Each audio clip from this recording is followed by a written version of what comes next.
A blacksmith courted me 9 months and better.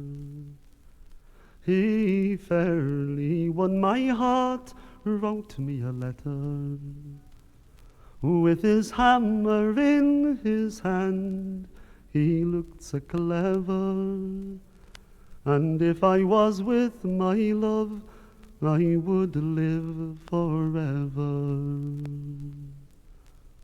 And where is my lover gone, with his cheeks like roses, and his good black billycock on, decked with primroses?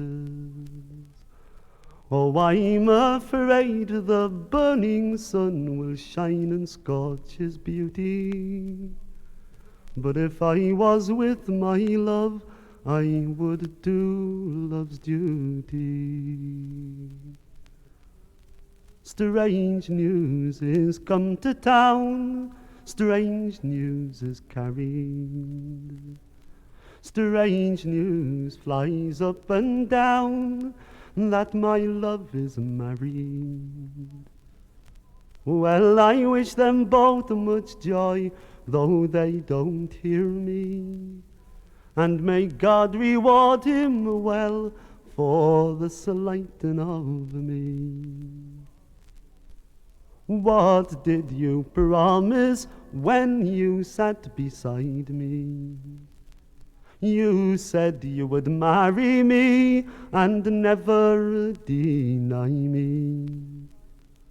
Oh, if I said I'd marry you, it was only for to try you. But bring your witness, love, and I'll never deny you. Oh, witness have I none, save God Almighty, and he'll reward you well for the slighting of me. Her cheeks grew pale and white, and her lips they did tremble, for to think she loved one, and he proved deceitful.